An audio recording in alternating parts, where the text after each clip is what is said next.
last but not least, we will have an interesting conversation between two distinguished individuals, I mean, George and Levente. George and Levente will discuss about the Wild West end, how the responsible AI compliance becomes a competitive advantage. So I encourage anyone to formulate your thoughts, because this is a discussion and they will discuss, and after the discussion we will have the opportunity to jump into the discussion via the questions. I hope you enjoyed the day, and I hope this will be the best crowning of the day, as we always say. Thank you very much for joining, and Levente, George, welcome to the stage.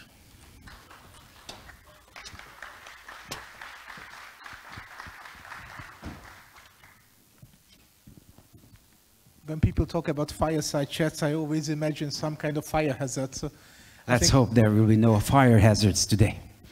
So, you had a question, I think, like a popular question. Oh, yeah. I wanted to ask, if you don't mind, how many people in this room are not engineers or from an engineering background? Sizable, thank you. Okay. Just to tailor the content. Absolutely. So I think we are in a rather peculiar position in the sense of we are, first of all, one of the last things that happened today without the beer that will come after us, which is maybe standing between you and your dreams. You and the beer, which is like not an ideal position. And also I got a glimpse of some people talking about whether there is anything like responsible AI in theory. So I think we will have some challenges of framing the topic. But let's first discuss a thing that we jointly stumbled upon a couple of days ago, is that in the New York Times, Bruce Schneier, the famous security analyst, co-wrote an op-ed in which he framed the discussion currently about responsible AI, that it has basically tribes. Some people who are, he termed them long-termists, who are very much concerned about the visionary future of existential risk, but he kind of was cynical enough to say that maybe they disregard anything practical of risks. On the opposite, he termed a bunch of people the fairness guys, who are very much investigating how AI is fair in the data sets and so on, but completely disregard whether it will kill us all. And there are these warrior types of people, the third bunch, who is always thinking in the frames of geopolitical competition, China versus the US, and these kind of things. So I'm wondering, I mean, common folks as us, what to make about this discussion? Like, should we belong to any of these tribes, or what is the middle ground here? Well, so my personal opinion is that lately, ever since ChatGPT climbed out of the lab, AI became very, very ideological, almost religious, I would even say that. And I don't even mean the people who don't know what they're talking about, but I'm meaning like these tribes that have been mentioned, and I think that there's a significant amount of truth behind those tribes, but I think it's not extensive enough to cover all the camps, but I can go into details. So what surprised me and what keeps surprising me is that people who actually know what they're talking about, their opinions are becoming more and more ideology driven, and we are entering a phase of the conversation when it is beliefs and belief systems struggling against each other and less about facts. Now, I think that the three tribes that the New York Times have been talking about were called, I think the first one was the Doomists or the Doomsayers, and that's Eliezer Yudkowsky and his bunch. And I think the determining factor behind them is that they are saying that we cannot really predict the moment when an exponential augmentation reaching AGI will happen, and therefore those types of existential risks cannot be predicted when they will actually happen. So their emphasis is on them. And surprisingly, according to the Times, even some of the luminaries who have been saying no for a long, long time, like Hinton or Bengio, who have been saying, no, this is not going to happen, seem to have switched sides in the last 6 months. I don't think they switched sides, but they said that this is something that they could or did not talk about openly, but this is something that has to be put on the map. The second tribe you've been talking about, and I think the Times is calling them reformists, are people who say that the primary emphasis of the AI ethics or responsible AI dialogue for the public should be much more focusing on the present issues and the present concepts than the long-term risks. And the risks identified are very much Silicon Valley risks, or I would say Silicon Valley low to mid-level management risks. So the issues that usually cause corporate employee walkouts at Microsoft and Google and Amazon. So, you know, bias and fairness and human rights, these types of conversations. And the third one, the warriors, according to the Times, are the ones, which is very US, and I give you that, are the ones who are primarily seeing it in the context of like, we should not put a stopper, or we basically should not put any type of a restraint on the current level of AI development, because then we will use the edge, and by we meaning the US, because the opponent is very much you know, accelerating and not gonna be held back. I see a lot more factions be like the transhumanists or, you know, the relentless techno-optimisms. And actually what I found very, very interesting during the last few months, when I've been here in Hungary more than I've ever been, or more than I used to be, is that techno-optimism in Silicon Valley is primarily driven by the conviction that the tech pros are in charge and will be in charge. And techno-optimism in Hungary is much more interestingly is driven by not the ones who are in charge, but who think that their primary enemy is some kind of sluggishness or conservatism when it comes to anything like innovation. So that was one thing that I really found interesting in the last few months. And of course, we are not talking about the man on the street. Whenever we are publishing anything about AI, or we are publishing any interview or a conference, the voice on the street is you know, imagining and experiencing it as something threatening. And what happened in the last year or so, I think that the biggest dichotomy that I've experienced when it comes to the general public is that those who are reading about AI in the news the vast majority of these people are scared because they're not using it, they're just reading about AI in the tabloids. And those who started using AI-powered tools, two-thirds majority seem to be not just okay, but pretty positive about it. So this is the landscape that we are starting out from, and I think that the biggest takeaway is that we can get ideological. To your specific question, I'm not seeing myself in any of these camps. I have certain traits and certain opinions that would put me in one camp or another.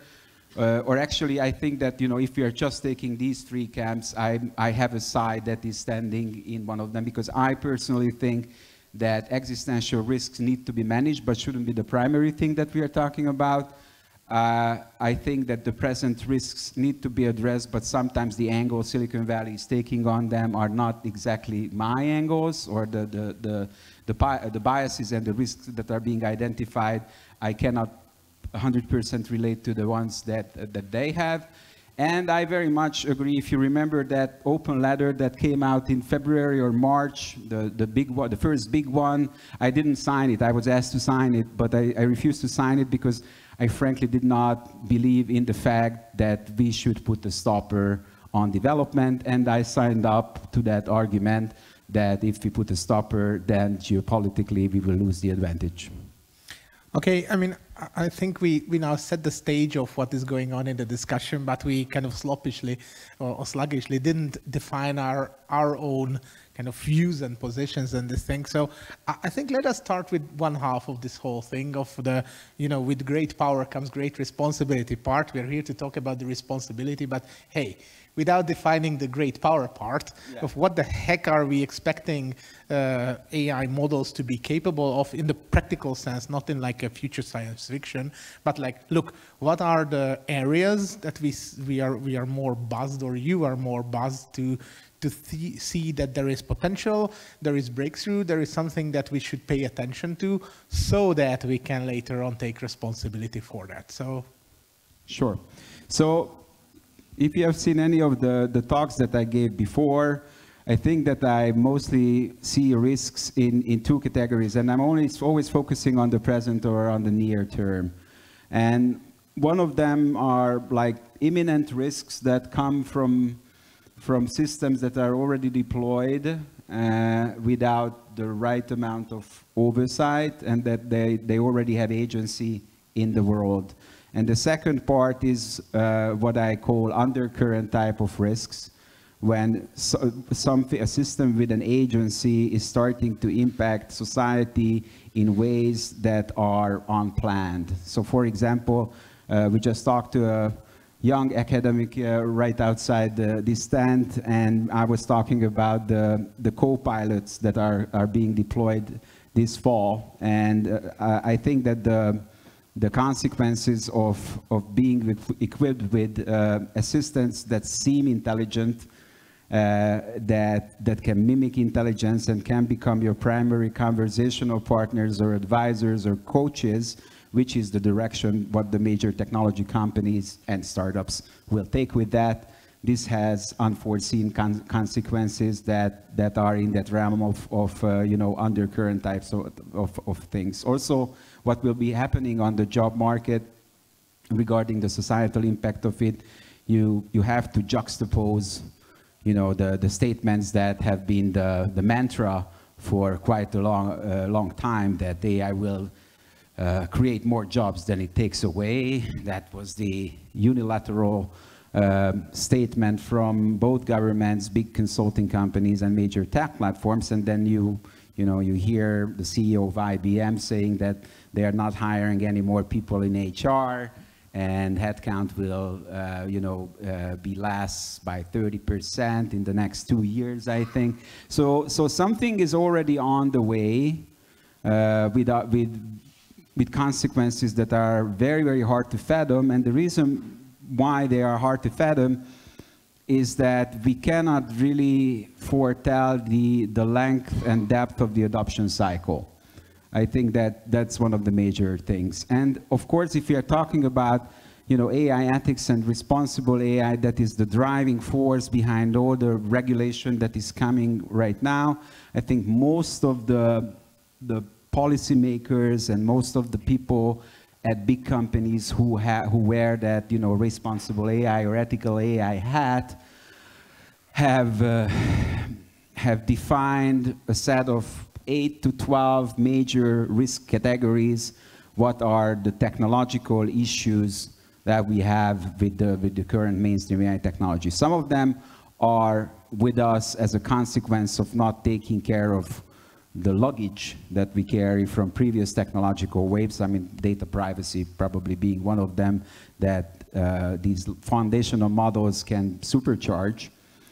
But there are inherent problems in the fields of explainability and robustness and cybersecurity and bias and fairness. So these are all terminologies what are being used at an everyday level by the AI ethics community. The question right now is that even if it's paired with a regulatory wave, how far and how deep can it go into companies when development is primarily defined by an engineering type of a logic? I mean, that's an interesting question. You're talking about a hat that has to be worn.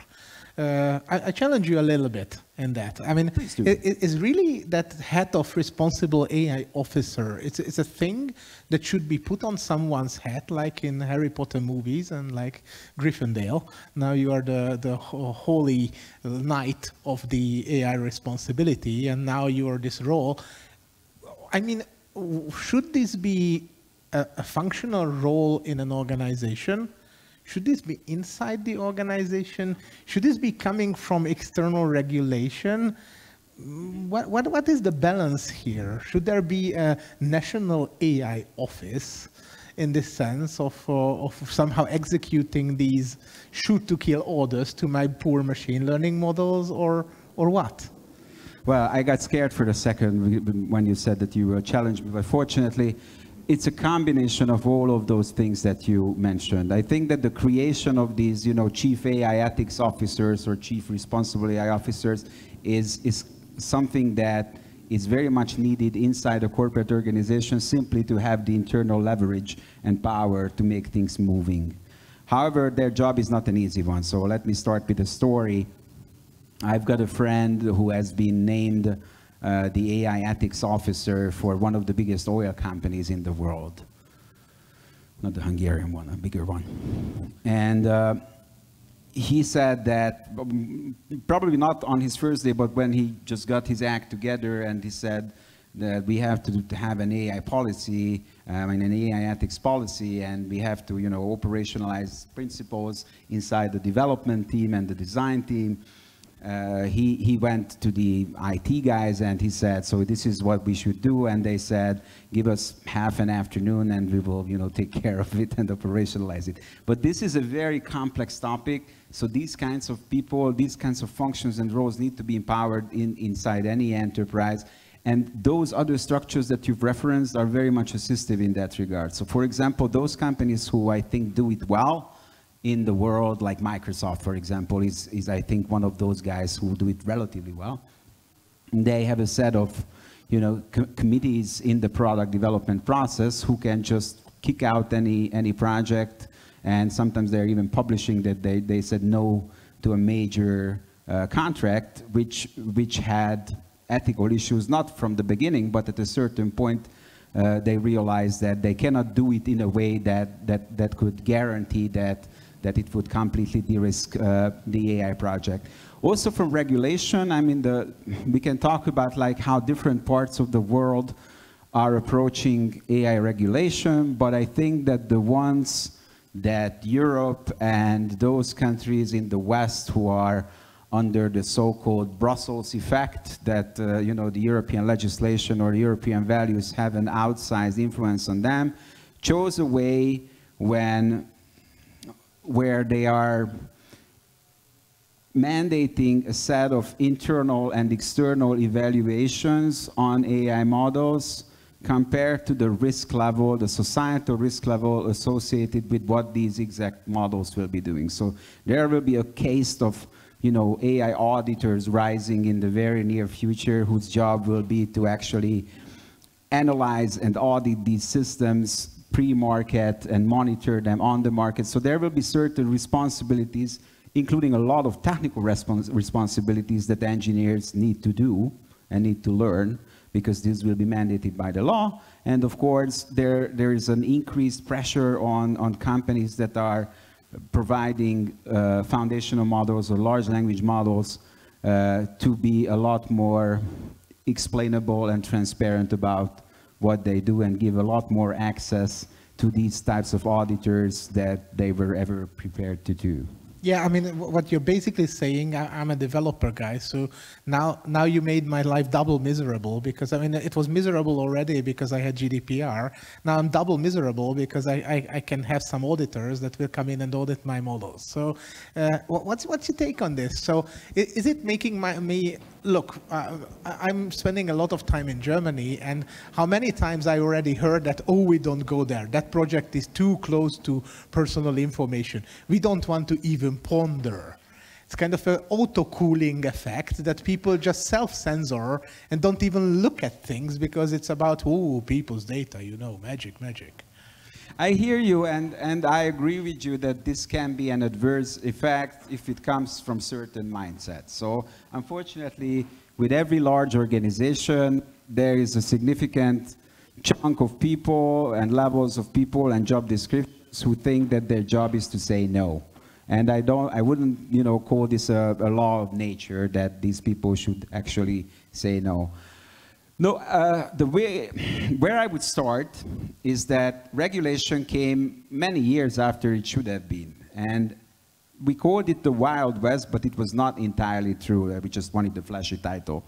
So from the regulatory perspective, the AI landscape globally is still very much the Wild West. However, when it comes to responsible AI practices, many of the big companies in the world came up with their internal best practices many years ago, I would say 5, 6 years ago, when it comes to the big tech platforms, because they realized purely from the business perspective that if they don't, there's going to be huge backlashes. So basically, it's a double-edged sword. So if they don't do it, there's going to be backlashes from consumers, from the media, from regulators, and so from their own employees in many, many cases. And also they realized in the meantime is that there is a rising class of consumers who are oftentimes the most coveted demographics as customers, who react in an outsized manner to being treated unfairly and poorly and in an exploitative manner with data and AI solutions. So this became, I would say, an imperative that has been recognized by senior executives worldwide. But I also have to be honest about the fact, and there are lots and lots of research about that, that if you ask executives how important is ethical and responsible AI, 90-something% will say that it's super important. And then, who's actually doing something tangible about it, then it goes back to the 25 or something%. But I think that the leaders of the AI revolution have already put a lot of these, I would say, guardrails in place internally, and a lot of what will be happening in this regulatory wave will be basically the codification of many of these internal practices that the enterprises have developed to cover their behinds before even regulation was in place. Yeah, but I mean, what you're basically saying that under circumstances, responsible AI sells. So it's kind of sexy under circumstances. Isn't this kind of a fair trade label, greenwashing style of thing? Of now, I had a good machine learning model and now, now I have it responsible and I come here and take my stuff because it's better than the other, This is bio, very fairly traded. Where is the substance? Very good question. It can easily become that if you don't watch out. But the way it works is that people will pay attention to what matters to them and big scandals. And even if something has a label but has a big scandal associated with it, and believe me, there have been significantly big scandals in the last 4 or 5 years while I'm, very active being in the AI ethics field. So those companies, a big tech platform who is doing something fundamentally wrong, even without regulation being in place, will lose huge chunks of the market, will, the retention efforts of the company when it comes to people who cost a lot of money will not work anymore, and so on and so forth. But what you're calling out can actually potentially be a risk. I'm not thinking that things will move primarily into that direction, because, and just to quote some research on that. So, are there any marketing people here? No, just kidding. So, for example, in retail and AI, it has been quite an established fact that Generation Z and Alpha generation, so very young consumer groups, highly coveted by almost all major enterprises, and premium customers have a very huge net promoter score, which is basically word-of-mouth advertising. So when they are recommending a service to their friends or family members, they are recommending the ones who are not just publishing and brandishing that they are doing responsible AI, but their personal experience is that they are being treated extremely well So it's not just they are not doing harm to me, but they are actually being very much vocal about using AI to my benefit. So you can be, you can be very vocal about doing responsible AI, and you can be silent, but just doing the right thing in the background. So in many cases, responsible AI can be something like cybersecurity that the customer will not know anything about. It just that there's not been a disaster. And it can be also interpreted as a set of internal guardrails that elevates product quality and elevates sellability and ultimately impacts revenue. So that's another approach to it. So you can be like very frontal and very external about it. There are some even some European companies like Deutsche Telekom has created that kind of label that you are talking about their services. But I really believe that considering, and that's not going to be entirely AI what I'm talking about, that considering the rise of some of the services that are fulfilling major fundamental needs of people like messaging services or search engines, the ones that are explicitly meeting customer needs and demands, and especially of people who are leaving major platforms that are considered being exploitative, I see a lot of future for these types of services in the AI domain as well. And if you think about like how can Anthropic be a competitor to Microsoft and Google, there is always, or Hugging Face, these types of movements have that kind of element behind them because they earn a higher level of consumer trust. Okay, I mean, I hear you having a pretty high opinion in the natural selection / the market mechanisms of maybe not invisible hands, but like visible word of mouth to select these things. But what about the other aspects? So there is a political process. You are talking about the regulatory wave, meaning that we are trying to wait until the regulatory cogs and wheels are processing things and all the laws get codified so that behavior becomes more uniformly cooperative. But who guards the guardians? I mean, what about the political process itself? Do we that much trust it that with the advent of, say, mass propaganda capabilities that we are basically having a click and go style mass propaganda, do we still believe that this process is efficient enough to keep up? Oh, that's a tough cookie. So, if you're looking at the research only, I used to be working for one of the biggest public opinion firms in the world, Ipsos, in Paris. And all the research that we have done as a side effect of doing our AI public opinion research have shown that we are in low trust environments. And AI as a phenomenon is entering a global society that has a very low trust towards major institutions.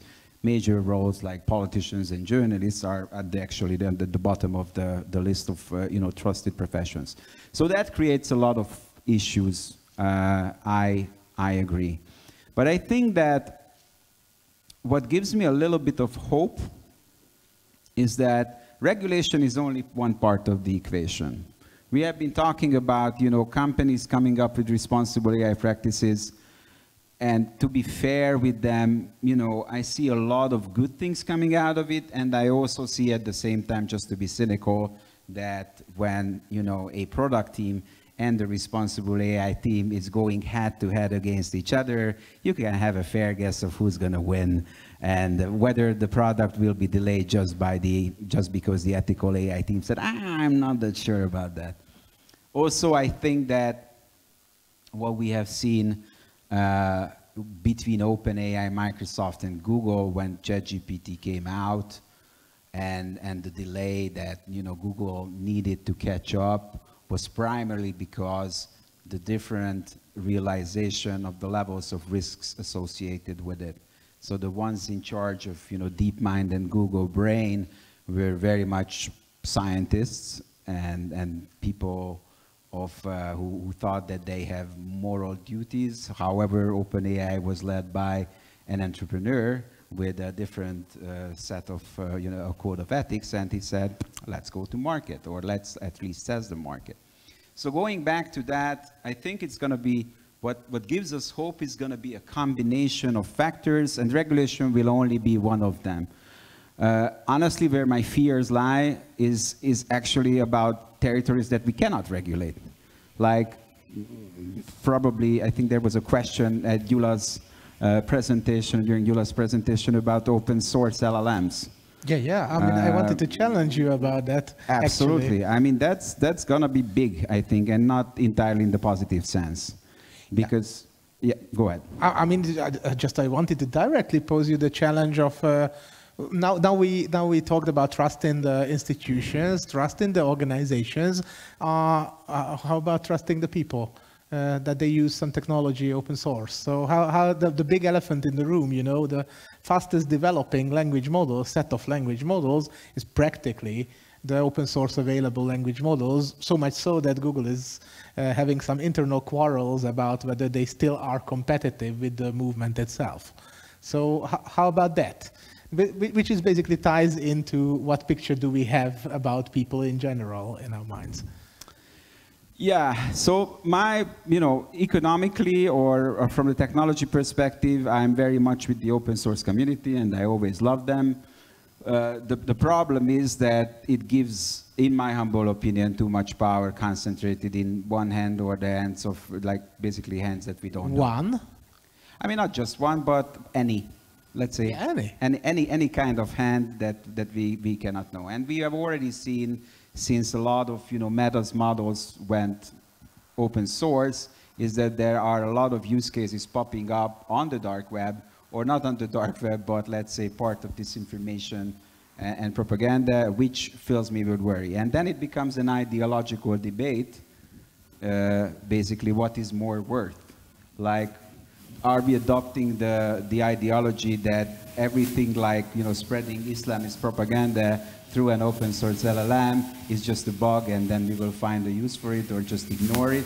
Or this is something that can poison the well or have ripple effects all across society. So I'm not sure about that, but what I see is that, and I'm not a big fan of the platforms, let me tell you that. But what I see is that OpenAI and Microsoft and Google are employing armies of contractors for AI safety, whose job is to try to jailbreak these models and to point out the frailties of these models. And I think that I would still trust that type of approach more than just setting everything free and expecting that nothing terrible will happen.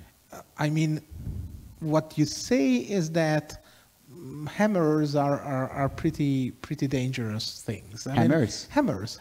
There is these hammer companies who are kind of professionally ensuring that hammers can be only used for hammering, not hammering your friends, but hammering like nails type of things. But aren't we completely misjudging the fact, do we really have to regulate hammers? Or do we have to regulate people's behavior with hammers? Which is an interesting thing. What I exactly said was that we cannot regulate everything. So what I'm afraid of is that even if the EU's regulation will come out, there are lots of use cases, especially because they do not have that kind of focus on open source right now.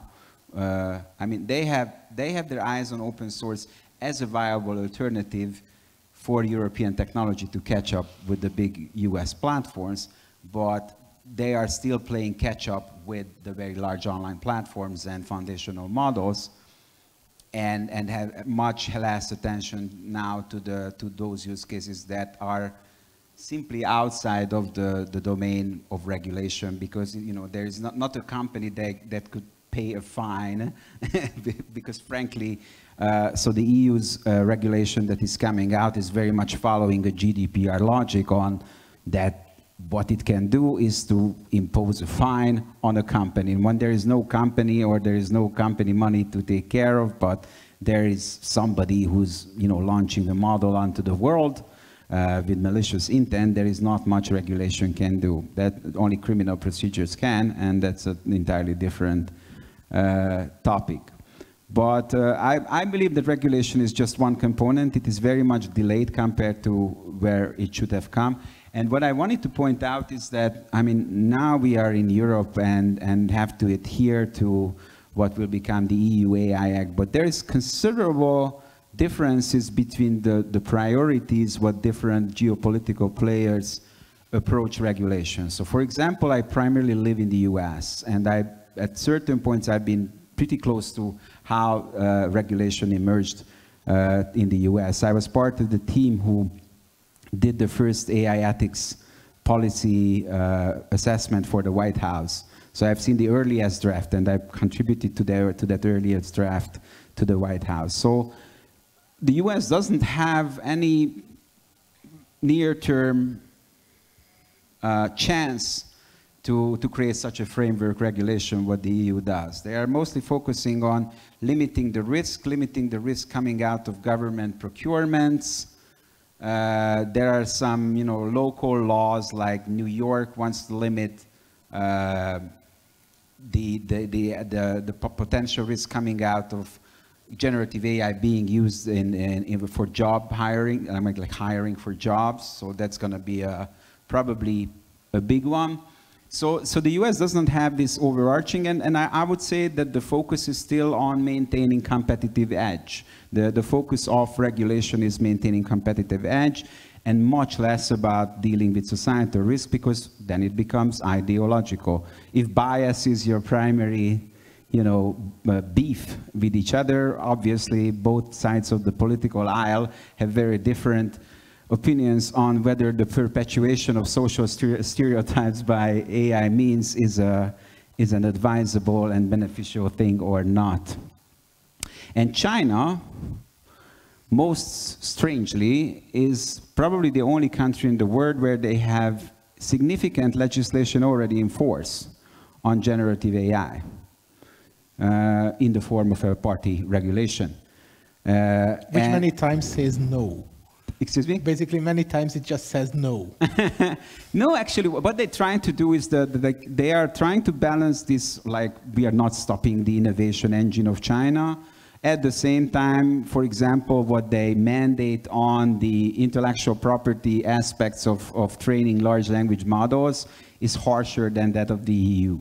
But what the EU or the US is mandating from the privacy perspective, China is mandating from the control perspective, and that's very, very different. So you can arrive to a similar statement, but the driving force behind is very much different. And then you didn't say anything about, what AI is being used for inside China already: social credit system, mass surveillance, and so on and so forth. So models that are very alien from who we are and how we define ourselves in democracies. But what you said about, the political process, and I think that most of the people I'm talking to these days are very, very much worried about the upcoming wave of elections and how much they will be influenced by generative AI, and how good of a job can they do right now with creating misinformation or even poisoning the information ecosystem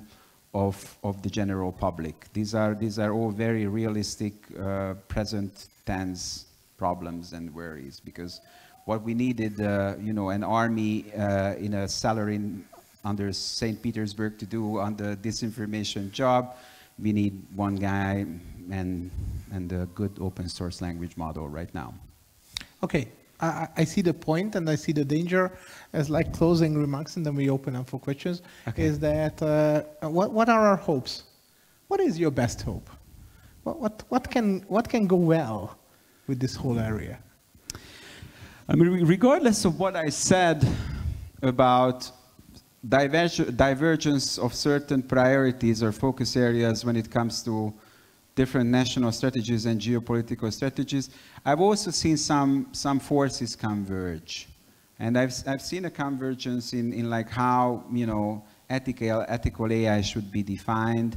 And I also see an increased level of awareness in decision makers, because frankly, like a few years ago when I started talking to politicians in the US and in Western Europe, They had zero idea. They heard from someone that this is something that is coming, but they had zero idea of like how to tackle this. And fortunately, at that time, the magic mantra was to explain the social impact that they can do, and I didn't bore them with the details about neural networks. That helped a lot. And once they understood the potential social impact, which is accelerated since you know, generative AI came, I think that we have a much more knowledgeable political class on how to regulate AI. My hope is that regulation will be in place, but my real hope is that society and, you know, societal movements will spring to life that want to preserve human values behind that and do not give in to that, you know, pressure primarily driven from out of Silicon Valley that we should become more robotic. I think that people will realize that AI can be primarily used and should be primarily used for the augmentation of us humans. That's my hope, that we will realize that, and we may need a few shocks to realize that, but I hope that our reaction will not be that of frogs that are being boiled.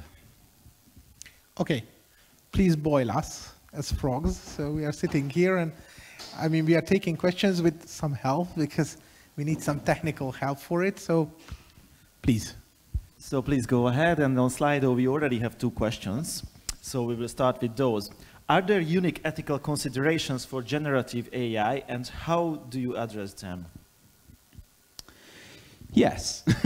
I mean, yes, there are ethical concerns specific to generative AI, simply because of what they are good at, and simply because of the depth and scale how they entered society. So I think even Yula has been talking about hallucinations. This is a problem, like there's never 100% accuracy. If it becomes your new information base for entire society, it is something that can do a huge impact. I mean, that there are hundreds of millions of users for ChatGPT only.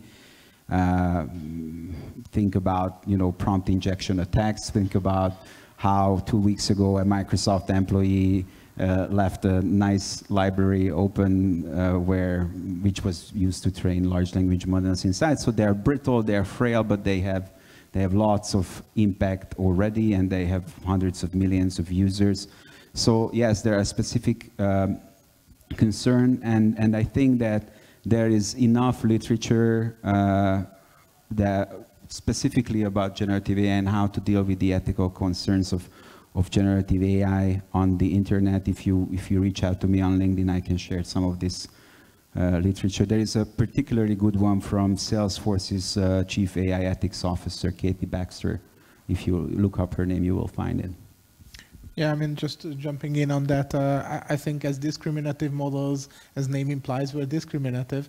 So they had this huge bias issue. Maybe in generative models, this grounding issue is now the parallel that you have to solve somehow. So. And actually, to that point, I just read a research paper yesterday, and it's getting pretty scary, because now it seems that the larger the model, the higher the bias level is. So that's something that I have to look into, but it sounded pretty convincing, and there was a lot of research behind it.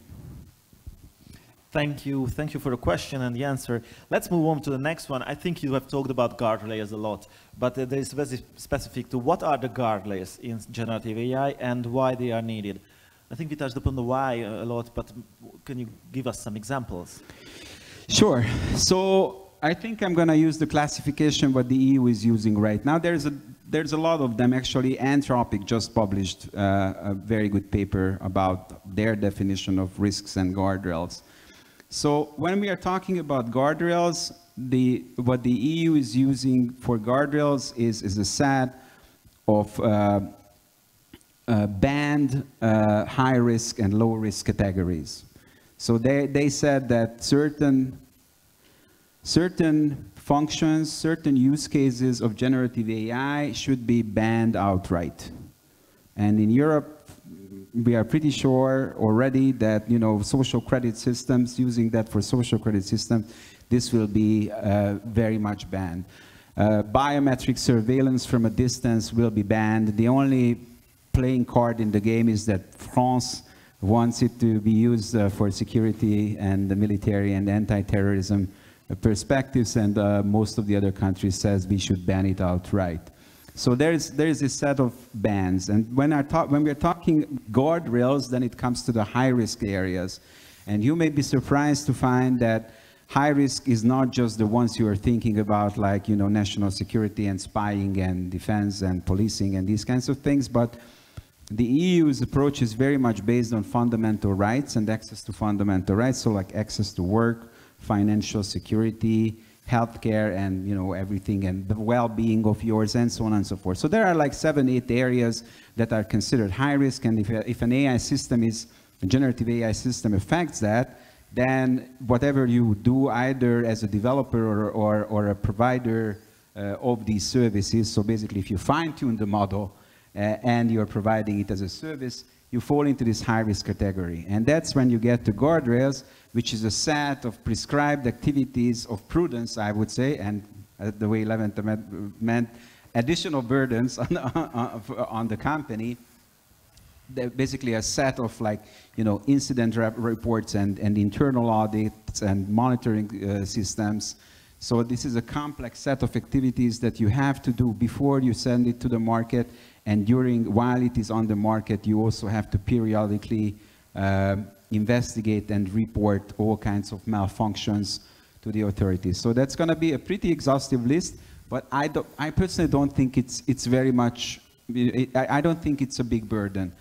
I agree with some of the voices that says that, you know, tech platforms, big tech companies will comply with it without any major difficulty, and the onus will fall on small and medium-sized enterprises who will want to do that. So I'm not saying it's, you know, it's super lightweight and super easy, but I think it just establishes an additional level of prudence on the development and usage of these models. And there is low risk that is everything else, and when it is voluntary to do these kinds of, you know, responsible AI activities with high-risk use cases, it's mandatory.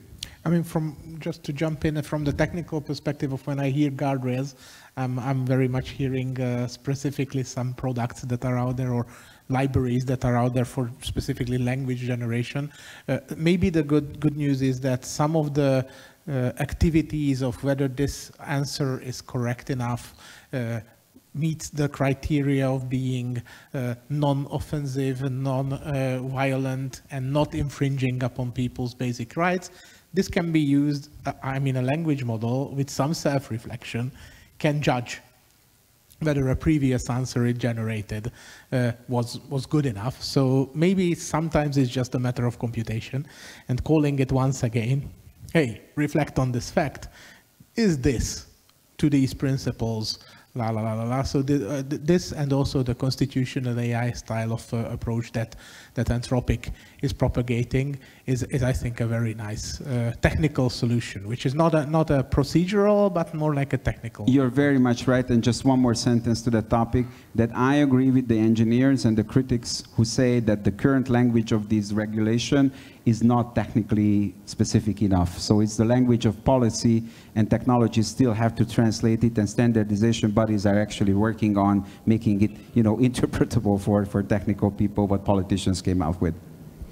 Thank you. We are running out of time. Practically, we ran out of time, but we have 4 other questions, and I suggest that we take the 3 top one, and you can quickly answer those probably, and then the 4th one, maybe it's a personal question for you. So first one, what would be the top 2, 3 specific actions that we as a society should implement urgently, and by we means Central Europe, in order to manage the risk of AI? I don't believe Central Europe has the power to do, you know, like locally implemented things, because this region is fictitious. Like, you know, it doesn't have a body that can introduce any kind of regulation. what we should do as a society, I think that's where I would put the emphasis. So as a society, we should be a lot more vocal about the type of AI and the kind of AI that we want. Because frankly, when I talk to engineers, and this was one of the reasons why I asked it in the beginning, is that when I talk to developers, I get a surprising amount of like existential questions and you know, like very human being type of questions, and less about, you know, machine learning libraries, which is fascinating to me. So I think that now will be the point when society is waking up to the challenges ahead, and we do not fully give it in the hands, or leave it in the hands of politicians or companies to manage, but everybody's feeling on their very skin already how deep of an existential question AI raises, and that's when, you know, new societal movements start. That's the point when that start. My point to that is awareness, widespread awareness to try. I mean, unless people have direct experience with a language model, everything what they think is either a gloomy fiction or a rosy fiction, but it is a fiction. And do you also mean education by awareness as well? I mean, this is a new technology which we have to adopt. Absolutely. What could be the laws of AI similar to the laws of robotics by Isaac Asimov? So the problem right now is that there is too many of them.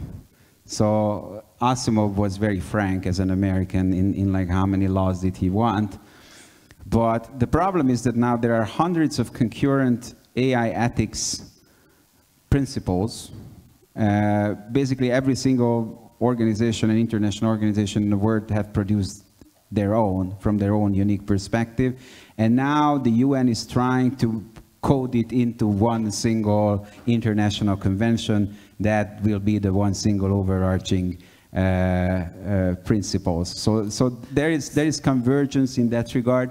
So you can look at each and every one of them. I would say, for the time being, look at the ones from OECD that is establishing the lowest possible number of principles, how an AI system should look like. Mm-hmm. Thank you. And finally, what do you think about older AI issues like unexpected polarization of recommendation algorithms? Are they addressed? And if not, is that a problem? Jumping in quick, I think they are not addressed by any means, totally not solved, but at least there is now public awareness, and at least there is, like, at least this question comes up. You know, like 3 years before, this question didn't even exist. Now at least it exists. It's totally not solved, I think, but as the question is being raised, their pressure will be applied, and where pressure is being applied, then I think corporate behavior can at least follow the pressure. Thank you. Thank you very much for being here with us. George, the next question is personally for you, so I will suggest that probably you take a coffee discussion based on that. But to the courtesy of everyone, I would like to thank you for listening to our presenters and this fascinating talk. Big applause to George and Levente. Thank you very much. Thank you very much.